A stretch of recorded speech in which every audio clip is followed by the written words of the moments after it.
이어령의 한국인 이야기 12살 때 버릇 80가지. 우리 아기 몇 살?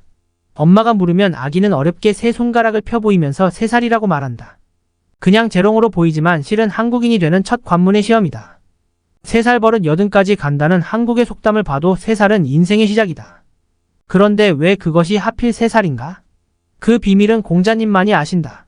논어 양화편에는 공자님이 제자인 제아로부터 질문을 받는 이야기가 나온다. 한마디로 부모님의 3년상이 너무 길다는 것이다. 군자도 3년상을 지내다 보면 일반 예법을 잊게 되고 음악 연주자도 3년상을 치르고 나면 몸에 밴 음악을 모르게 될 것이다. 그러니 1년이면 족할 것이라고 말한다. 그에 대한 공자님의 결론은 아주 간단하다. 어린애는 세상에 태어나서 3년이 지나야 겨우 부모의 품속 생활에서 벗어날 수 있다. 그러니 누구에게나 부모가 돌아가시면 이번에는 3년 동안 자신이 그 곁을 지켜야 된다는 생각이 들 것이다. 제 아이들 3년 동안 부모 품에 안겨 자라지 않았겠는가. 부모의 3년상을 인륜적 시각에서라기보다 생물학적 관점에서 논하고 있는 것이 놀랍다.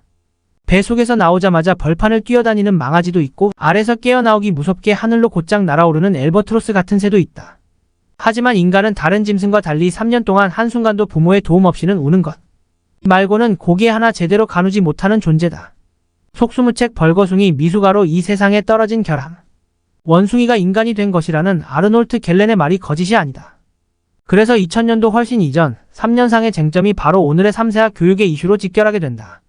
그렇다고 세계의 모든 아이가 3년 동안 부모의 사랑 밑에 자라고 세계의 모든 사람이 부모가 돌아가시면 3년상을 치르는 문화를 갖고 있었던 것은 아니다. 에도시대 때의 일본 어머니들은 가정형편이 공공하면 낳은 아이를 죽이는 풍습이 있었다. 그것을 아이를 신에게 되돌려준다는 뜻으로 고가에시라고 불렀고 푸성귀를 솎아낸다는 뜻으로 마비키라고도 했다. 위험한 낙태보다는 낳아서 죽이는 편이 안전하다 하여 고가에시를 하는 비정한 어머니들도 있었다. 어미가 애를 목 졸라 죽이는 이 거짓말 같은 이야기가 신사의 에마 그림에 남아 오늘날까지 전해지고 있다. 수전 헨리의 연구에 의하면 에도시대의 일본 농가는 아무리 가뭄이 들어도 아이를 죽일 만큼은 공공하지 않았던 것 같다. 그것은 합리적인 가족계획으로 이루어진 것이며 약간의 종교적인 뜻도 작용한 것 같다. 에도시대의 문화 감각으로는 애는 신이 내려보낸 것으로 7살까지는 자기 애가 아니라고 생각했던 모양이다.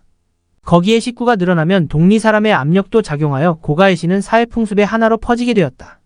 유교가 들어오고 막부의 금지령이 내려지기 전까지 말이다. 하기야 위대한 로마 시민들도 그랬다. 아내의 임신 소식을 알게 된 전쟁터의 병사 하나가 남자애를 낳으면 훌륭하게 잘 기르고 여자애면 소쿠리에 담아 강물에 띄우라고 한 편지가 발견돼 당시의 자녀관이 어떤 것인지를 짐작하게 한다. 설사 죽이지 않는다 해도 옛날 미국인들은 흑인 노예 사이에서 태어난 아이들을 노예로 삼았다. 엥겔스의 이야기로는 서구에서 가족을 뜻하는 패밀리아는 원래 로마에서는 노예를 뜻하는 말이었다는 것이다. 이런 골치 아픈 이야기들은 앞으로 수도 없이 듣게 될 테니까 여기에서는 그저 주걱으로 뺨을 때려도 밥풀을 떼어 먹을 수 있어 행복해했던 흥분에 식구가 모두 몇 명이 되었는지 맞춰보는 것으로 끝내기로 하자. 정답은 12명. 그렇게 많은 애들을 푸성귀처럼 솎아내는 마비키나 잘못 배달된 물건을 반송하듯 고가의시를 하지 않고 너 몇 살 나 3살 재미있게 재롱 떨며 사람으로 키운 흥부의 이름을 잘 기억해주기 바란다. 그것이 저출산 시대에 더욱 그리워지는 우리 한국의 아버지요 어머니의 옛 얼굴이었으니까. 혼자 사람 구실을 하기 위해서는 부모 밑에서 3년은 보호받아야 인간이 되는 이 늦깎이. 생물은 2000수백 년 전 공자의 시대와 달라진 게 없다. 다만 변한 것이 있다면 공자처럼 3년상을 지내야 한다고 말하는 사람이 이 지구상에는 한 사람도 없다는 것이다. 그것이 바로 우리가 변하여 진화라고 부르는 인간 문명의 역사라는 거다. 이어령의 한국인 이야기 13세 때 버릇 80가지. 어렸을 때 읽은 르나르의 박물지 생각이 난다. 그 중에서도 333만 3333- 개미의 무한한 행렬이라는 글이 기억에 생생하다. 처음에는 무슨 뜻인지 잘 몰랐지만 3을 왼쪽으로 눕혀놓고 보면 허리가 잘록한 영락 없는 개미다. 시대가 변해서인지 요즘 아이들은 3자를 오른쪽 방향으로 돌려서 본다. 그래서 일자는 깃대고 이는 물 위에 떠있는 우아한 백조인데 3만은 발가벗은 엉덩이에 두볼기 모양이 되어 이미지가 좋지 않다. 하지만 한자로 쓰면 이야기는 달라진다. 내 천자밖에 모르던 시골 농부가 편지글을 읽을 줄 몰라 애를 쓰다가 일하는 날짜를 발견하고는 자가 여기에 누워있는 걸 몰랐구나라고 한 서당 아이들의 유머. 한자의 자는 어느 방향으로 돌려놓든지 냇물이 되어 백조쯤은 거뜬히 띄울 수 있다. 그렇지. 한국인이 좋아하는 수는 정말 3이 아니라 옛 시절대로 일하고 써야 어울린다. 돈이나 물건을 세는 단순한 수사가 아니라 그것은 3살. 이라고 나이를 세는 귀여운 우리 아기의 손가락처럼 신성한 상형문자다. 그래서 우리는 만세를 불러도 삼창이고 노래를 불러도 삼박자 다 일본은 이박자다. 그리고 일본 씨름 수모는 단판 시합인데 한국의 씨름은 3세판이다. 우리가 삼천리 금수강산에 태어나게 된 것도 삼신할머니 덕분인데 이때의 삼신은 유교, 불교, 도교의 삼교를 어우른다. 어느 종교와 관계없이 그 중심에는 하늘, 땅, 사람이 하나가 되는 삼재 사상이 있다. 그래서 한국의 국기에는 태극기가 그려져 있지만 일상생활 속의 부채에는 삼태극 모양이 그려진다. 세계에 널리 알려진 서울올림픽 엠블럼도 삼태극이 아닌가. 서양에서 기독교가 들어와도 낯설지가 않다. 삼위일체의 그 교리는 우리가 먼저 안다. 이 삼자를 한창 거슬러 올라가면 단군 신화와 만난다. 그 고기에서 삼자들을 뽑아 나열하면 하늘에서 내려보낸 삼위태백, 천부인 세계, 환웅이 거느리고 내려온 3,000명의 무리, 그리고 풍백우사운 사분 끝없는 삼자 행렬이다. 그 중에서도 가장 문제가 중요한 것은 쑥과 마늘을 먹고 기한 끝에 37일 만에 인간이 된 옥녀의 이야기이다. 37일이란 3의 7을 곱한 수로 21일이라는 뜻이다. 시간도 3을 단위로 쪼개어 기술했다는 것을 알 수 있다. 지금도 산모들은 아이를 낳으면 금주를 치고 37일을 기한다. 그러고 보면 웅녀 이야기는 신화라기보다 핏덩어리로 태어난 한 생명체가 어떻게 사람이 되고 한국인이 되어가는가를 보여주는 실험보고서라고 해도 좋다. 우리는 날 것을 생이라고도 한다. 흙에서 막 뽑은 물을 생무라고 하고 익히지 않은 쌀을 생쌀이라고 한다. 그런 말투가 남아서 생쇼라는 점잖지 않은 말까지 나왔다. 그러기 때문에 곰과 같은 생물을 순수한 우리말로 옮기면 날 것이 된다. 이 날 것이 김장독 같은 동굴 속에서 발효돼 잘 익어야 비로소 맛이 든다. 그러면 생자에 사람 인자가 붙어 인생이 되는 것이다. 곰이 사람이 되듯 3살이 지나면 아이는 생물의 상태에서 사람이 된다. 그리고 곰이 기하는 것 같이 스스로 자신을 억제하고 다스리는 버릇을 통해 한국인이 되어간다. 생각해보면 버릇처럼 양이성을 가진 말도 드물다. 버릇을 고친다고 할 때의 그 버릇은 나쁜 습관을 뜻하는 것이고 버릇 없다고 할 때의 버릇은 예의 범절처럼 좋은 의미다. 좋은 버릇, 이상한 버릇, 못된 버릇, 버릇은 자기도 모르게 문화 유전자 밈으로 몸에 배어 있다가 남에게도 전파한다. 우리는 인간으로 한국인으로 태어나는 것이 아니라 3살의 냇물을 건너 하나의 인간이 한국인이 되어가는 존재인 것이다. 삼자와 같은 무수한 문화 유전자의 영향을 받으면서 3살 때 버릇을 잘 익히지 않으면 생떼를 부리는 한국인 용서하라 한 번만 막말을 쓰겠다. 생쇼를 부리는 오늘의 비한국인이 생기게 되는 거다. 이어령의 한국인 이야기 14, 3살 때 버릇 80가지. 전쟁 후 끼니를 걸으며 살던 때였지요. 하루는 아이가 화난 밥 하면서 우는 거예요. 제 처에게 무슨 말이냐고 물었더니 쌀밥이 먹고 싶다는 거래요. 아직 말을 잘 몰라서 꽁보리밥을 깜깜한 밥, 흰 쌀밥을 화난 밥이라고 했던 거죠. 그러고는 안경을 벗어 눈물을 닦더니 그 기어비는 말을 이었다. 아이가 병으로 죽고 난 뒤늦게서야 형편이 피기 시작한 것이죠. 그러면 뭘 합니까? 쌀밥이란 말도 모르고 죽은 애에게 돈을 얼마를 벌든 무슨 소용이 있겠습니까? 그동안 한 맺힌 가난 이야기는 수도 없이 들어왔다. 그런데도 한 기업인의 말에 눈시울을 적셨던 것은 쌀밥을 화난 밥이라고 했다는 그 대목에서였다. 쌀밥과 보리밥을 빛과 어둠으로 비유한 천재적인 유아 언어에서 나는 어느 명시 못지않은 진한 감동을 받았다. 시인이란 커서도 3살 때 말로 말하는 사람이라는 생각이 들기도 했다. 유아 언어의 소구력이 얼마나 큰지는 오바마의 선거전에서도 나타난다. 오바마란 이름은 힐러리 클린턴이나 맥케인처럼 까다롭지가 않아 젖먹이 애들도 따라할 수 있다. 이 점을 이용해 오바마라고 말하는 젖먹이 애들 장면을 비디오로 찍어 유튜브에 올린 것이다. 귀엽고 신기한 장면은 호기심을 유발하여 하루에도 비슷한 동영상이 수백 건씩 늘어나고 내려받기 수는 기하급수로 폭발해 쓰나미 효과를 일으켰다. 유아의 특성은 오바마의 이름처럼 단순한 모음, 그리고 구수는 같은 것들로 구성된다. 나라마다 언어가 다른데도 엄마 아빠의 어린이 말은 에스페란토와도 같다. 우리의 엄마와 맘마는 세계 어디에서나 번역할 필요 없이 마마, 맘이, 마망으로 통한다. 거의 모두가 M계열의 부드러운 구순음인 것이다. 그리고 아빠는 P계열의 강한 파열음으로. 인도유러피아의 조어에서는 우리와 똑같이 아파의 PPA다. 거기에서 영어의 파더, 독일어의 파데르, 프랑스어의 페르가 태어난 것이다. 그러니까 유아어란 의미 이전의 소리만으로 어느 대상이나 느낌을 전달하는 일종의 태생적 배꼽말이라고 할 수 있다. 배꼽 친구처럼 그것이 커서도 관계를 유지해오고 있는 것이 오노마토피아라고 하는 의성어다. 언어학자들은 이 의성어가 가장 발달한 말로 한국어를 꼽고 있다. 일본 학습원 대학의 시타미야 교수가 조사한 것을 보면 그것이 사실임을 입증할 수 있다. 안데르센의 인어공주를 각국어로 번역한 것을 비교해보면 의성어가 영어역에서는 6개, 독일어에는 7개, 프랑스어는 3개밖에 되지 않았다. 그런데 일본어 번역에는 무려 34개나 등장한다. 실제 조사 자료는 없지만 우리가 일본보다 의성어를 많이 쓰고 있다는 것은 상식이다. 일본어로 코고는 소리는 쓰야쓰야 정도지만 한국어로는 색색과 콜콜 어른이면 쿨쿨과 드렁드렁 그것도 모자라면 드르렁 드르렁이다. 한국의 의성이 태어는 반드시 오와 양몸과 우의 음모음이 짝을 이루는 모음조화의 법칙으로 구성된다. 가령 쌀밥과 보리밥을 빛으로 나타낼 경우 쌀밥에 보리가 조금 섞이면 환한 밥은 훤한 밥이 되고 꽁보리밥에 흰쌀이 들어가면 깜깜한 밥은 껌껌한 밥이 된다. 바람이 살랑살랑 불면 깃발은 팔랑팔랑 휘날리고 설렁설렁 불면 그것은 펄럭펄럭 나부낀다. 그래서 수돗물이 나오다 끊어지는 물줄기를 6단계로 표현할 수 있는 나라는 한국밖에는 없을 것이다.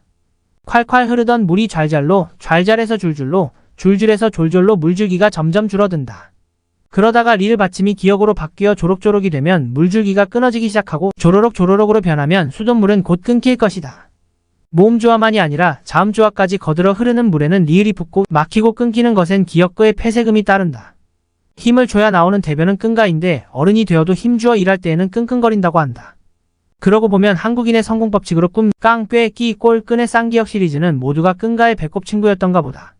깜깜한 보리밥을 먹던 한국인들이 환한 쌀밥을 먹게 되고 앞이 깜깜하던 날들이 점점 환하게 밝아지며 환한 날을 맞게 된다. 그 다이내믹 코리아의 원천적인 힘이 바로 그 3살 때 배꼽말 속에 있었다고 한들 누가 뭐라 할 것인가.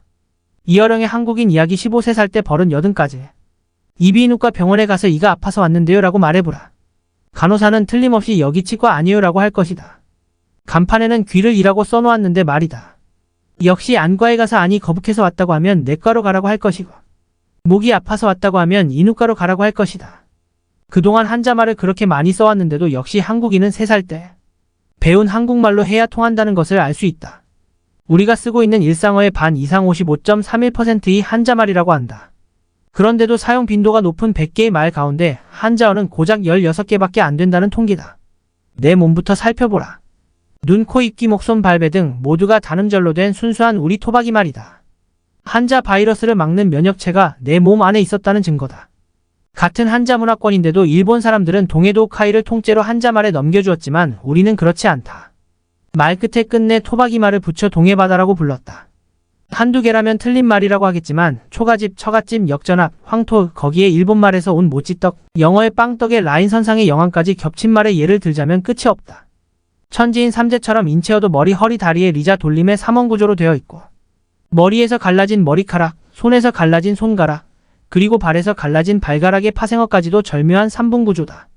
제각기 따로 노는 영어의 헤어핑거 토와 비교해보면 알 것이다. 3살 때 몸에 밴 토박이 말들은 배꼽 힘이 들어있어 강하다. 최근 발견된 정조대왕의 어찰에서도 뒤죽박죽이란 말만은 한글로 적혀있지 않던가.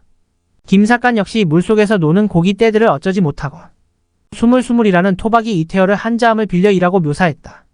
동양에서는 음양사상이, 서양 히랍에서는 수성설과 화성설 마이너스 탈레스와 엠페도클레스가 두 원류다이 물과 불로 철학의 기관을 삼아왔다. 그런데 아무리 살펴봐도 한국말의 물과 불처럼 대칭관계를 이루고 있는 말은 찾아볼 수 없다. 이미 앞 글에서 설명한 대로 아빠와 엄마 그리고 서구의 파파와 마마의 유아. 언어처럼 한국어의 물과 불은 선명한 엠미음 피비읍 대응의 짝을 이루고 있다. 아버지는 불이고 어머니는 물이다. 그리고 물은 맑다고 하고 불은 밝다고 한다. 글자 모양까지 대비를 이루어 물에 뿔난 것이 불이다. 그 자리에서 짜맞추기라도 한 듯이 물불은 절묘한 세트로 접합돼 있다. 한국말처럼 음과 양의 모음조화로 이룬 의성어 체계, 머리허리 다리처럼 3분관계로 구조화한 신체어, 거기에 물불처럼 선명한 이항관계를 나타낸 말이 이 세상 어디에 또 있을까? 물과 불은 분명히 상극한다. 물은 차갑고 불은 뜨겁다. 물은 하강하고 불은 거꾸로 상승한다. 그런데 물의 영혼은 반대로 김이 되어 하늘로 승천하고 불의 영혼은 재가 되어 거꾸로 땅속에 묻힌다. 그런데 이렇게 대립하고 갈등하던 물불이 조왕님이 계신 부엌에 들어오면 놀라운 조화의 힘으로 밥을 짓고 국과 찌개를 끓인다. 불과 물이 같이 있으면 프로메테우스에 대한 일방적인 믿음 때문에 지고 온난화의 재앙을 일으킨 것과는 다른 현상이 벌어진다. 상극은 상생으로 변해 날 것도 아니요 탄 것도 아닌 맛있는 문명의 밥상이 차려진다. 한마디로 3살 버릇은 물불을 아는 데서 시작된다. 그러기에 우리는 철이 들지 못한 사람을 일러 물불 모른다고 하지 않는가. 30년 전에는 물불 모르는 사회주의가 베를린 장벽과 함께 붕괴하는 것을 보았고 오늘날에는 과욕과 탐욕의 물불 모르는 자본주의가 리먼 브러더스와 함께 물벼락을 맞는 광경을 보았다. 겸허한 마음으로 백두산에 올라 외쳐라. 한민족을 향해 세계를 향해서 크게 외쳐라. 너희들이 물불을 아느냐. 이어령의 한국인 이야기 16세 살 때 벌은 80가지. 오늘의 경제위기 상황에서 널리 퍼진 유머 하나가 있다. 경제난으로 일가족이 고층 아파트 옥상에서 투신 자살을 기도했다. 그런데 한 사람도 떨어져 죽은 사람이 없었다는 것이다. 알고 보니 아버지는 기러기 아빠였고 어머니는 바람난 주부의 딸은 날라리였다. 거기에 큰아들은 제비족이고 둘째 아들은 비행소년, 막내는 덜 떨어진 아이였다는 것이다. 한국 사람이라면 이러한 우스갯소리를 듣고 웃지 않은 사람이 없겠지만 외국인은 아니다. 유머 감각이 없어서가 아니라 아무리 번역을 잘해도 기러기, 아빠나 제비족, 그리고 바람난다는 독특한 한국어의 속어를 이해하지 못한다. 더구나 날라리나 비행과 비행의 동음이어는 음운 체계가 달라 번역조차 불가능하다. 앞에서 이야기한 수돗물의 6단계 의성어도 외국 사람에게는 그저 시끄러운 잡음에 지나지 않는 것과 같다. 가장 한국적인 것이 가장 세계적이라는 말이 입버릇이 되었는데도 이 유머 앞에서는 한국인 혼자 멋쩍게 웃을 수밖에 없다. 정말 떨어져도 죽지 않고 날려면 3살 때의 언어만 가지고서는 안 된다. 625 전쟁이 일어나 한국 하늘에 처음 제트기가 나타났을 때 우리는 그것을 쌕쌕이라고 불렀다. 그리고 호주 비행기라고도 했다. 그 탁월한 의성어의 실력을 발휘해 초음 속으로. 나는 제트기의 굉음을 듣자마자 쌕쌕이라고 이름 붙인 우리는 천재였다. 그리고 프란체스카 여사의 고국을 오스트리아가 아닌 오스트레일리아로 잘못 알고 제트기를 호주 비행기라 불렀던 사람들, 호주댁이 전쟁난 시댁을 도우려고 친정에 알려서 보내온 비행기라 생각했던 사람들은 오랜 세월 가족주의의 등에 업혀 살아온 가슴 따뜻한 사람들이었다. 하지만 바깥 세상에 나가보면 그것은 쌕쌕이도 호주 비행기도 아니라는 것을 알게 된다. 제트 비행기란 말은 소리 나는 것을 그냥 귀로 듣고 직감적으로 옮긴 말과는 다르다. 프로펠러가 아니라 가스를 분사하는 힘제트젯으로 날아가는 과학적 원리에 의해 붙여진 이름이다. 아무 쓸모없이 된 배꼽은 슬프다. 유머 속의 일가족처럼 추락해도 날 수 있는 세상이 아니다.